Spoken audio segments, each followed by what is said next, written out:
Hello and welcome. Today we will be discussing the birds of Fragrant Harbor and the ways humans threaten them. Fragrant Harbor has 518 species of birds. While lots of these stay here all year round, some migrate, such as the Eskimo curlew, and others were introduced by humans, such as a domestic pigeon. Not all birds are created equal, though, and some issues which are threats to some birds may be harmless for others.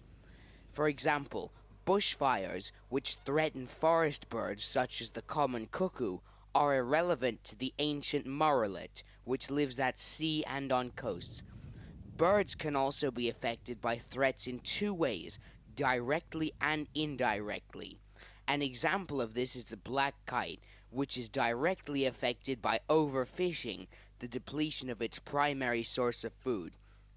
The domestic pigeon, a vegetarian, is also affected by the same issue because kites are required to kill other animals for food due to the lack of fish. I spoke to Paul Leader, a conservationist, about how birds who have been forced to move out of China due to habitat loss are settling in Hong Kong. In many ways, birds are more diverse and probably more abundant in Hong Kong than they were, say, 50 or 100 years ago. And that's a combination of reasons. One is loss of habitat, say, on the Hong Kong, on the China side of the Shenzhen River. So basically all of the birds that would have used the rice paddies and wetland habitats to the north of the Shenzhen River are now forced to move into Hong Kong. We will now talk about the threats facing birds, starting with building work.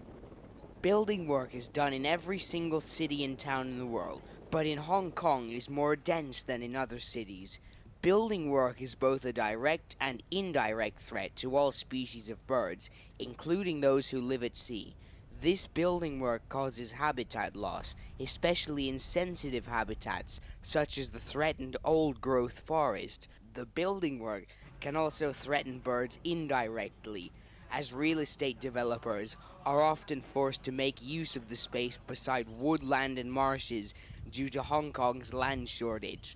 While there is no space free of visible buildings, with even the northern New Territories being inside of the skyscrapers of Shenzhen, China, building work close to these sensitive areas reduces the number of roosting birds, as the buildings are eyesores to the birds.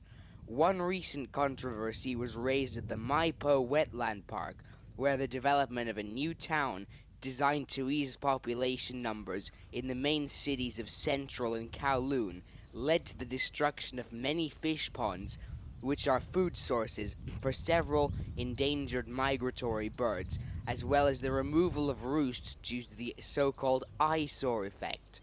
The birds most threatened by this building work are hawk-like birds such as black kites, which are forced to dodge buildings in order to catch avian prey and sometimes collide with buildings.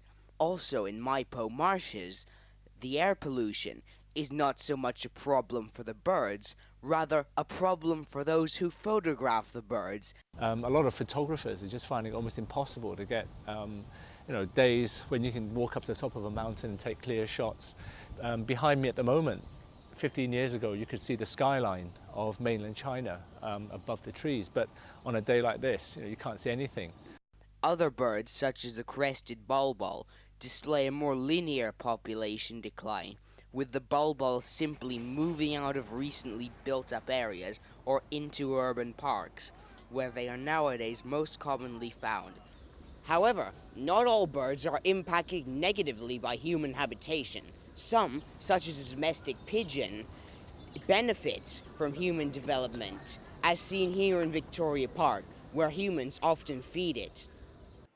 For example, these sparrows shown here live in this restaurant and scavenge off crumbs of food left by humans, whereas species described as prairie or forest species, such as the red-vented bulbul and russet sparrow, moved out.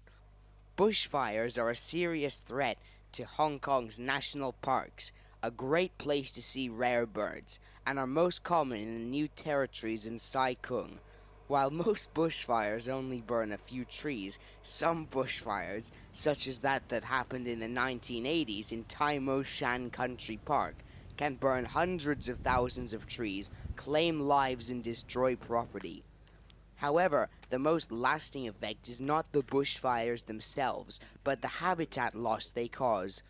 Bushfires cause soil erosion, meaning that nutrients are stripped out of the soil by the fires.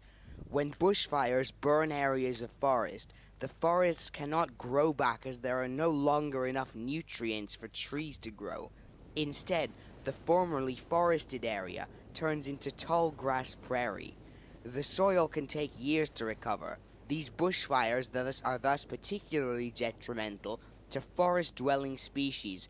In conclusion, the birds of Hong Kong would be much better off if they got the same attention as recent yellow visitors to the harbour. This is Benjamin McBride reporting.